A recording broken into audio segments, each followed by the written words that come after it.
Hi, I'm Suzanne. I'm the Building Operations Coordinator, and I manage the Sustainability Program at the JCC. Before I left for Israel, I wondered how I would feel being in a place where my great-grandfather and grandfather were born.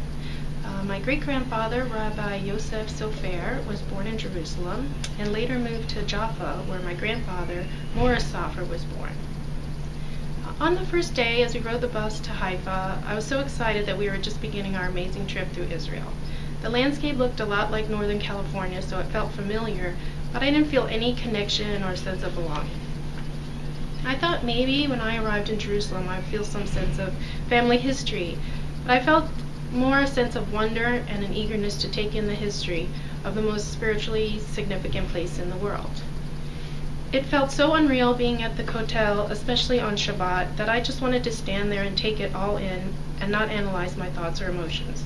I'm still having a hard time defining the emotion for myself, but it's a memory that I treasure.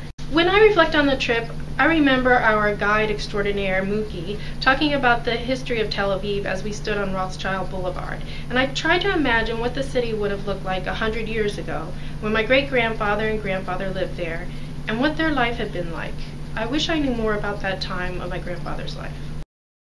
I had other experiences that I didn't expect would be so memorable, like the times I went for a run. I love to run, and in anticipation of the trip, I had been looking forward to running during my stay in Israel. On an early morning in Jerusalem, I ran down the street from the hotel and into a nearby park. As I ran, I discovered this steel sculpture that was so beautiful with the reflections of the early morning light that I had to stop and appreciate the moment. I felt that I was becoming connected to Israel as my feet ran over the ancient stone sidewalks. Toward the end of my stay, I went for a run down the seaside promenade in Tel Aviv to the old Jaffa port. It was a beautiful day, and the promenade was crowded with people running, biking, and walking. I was thrilled to be running among them like a local, sharing a common activity. Something else that I gained from the Israel Seminar is a fondness for the Israeli people.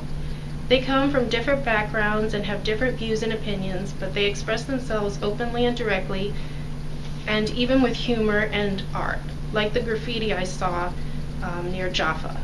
The people that spoke to us openly about controversial issues welcomed our questions and gave us straight answers. Now when I hear news from the Middle East, I have a deeper appreciation for the people and their different points of view. Now that the Israel Seminar is over and I'm back at the JCC, I feel fortunate that I got to know each of my fellow seminarians and found them to be the most incredible group of people. After the first day in Israel, I was really enjoying being part of this group and forming a unique bond, even though I'm pretty much a loner. This experience helped me realize that I could be more open to engaging with other staff at the JCC.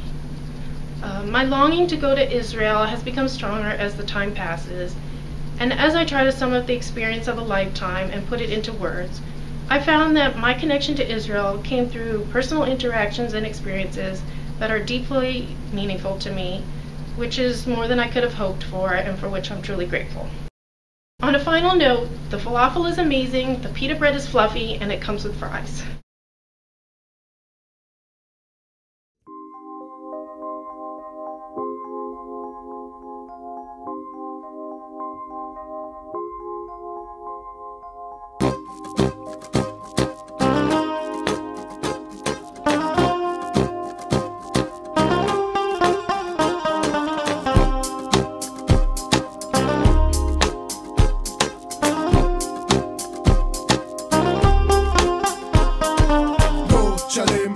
שלום, תנו לצהל לנצח, עם חזק עושה שלום, תנו לצהל לכסח, אין שלום עם ערבים, אל תיתנו להם רובים, קרבי זה הכי, הכי, גיוס לכולם, תור לכולם, שום ייאוש בעולם, יש הזה כאן, אנחנו מאומן, no fear, משיח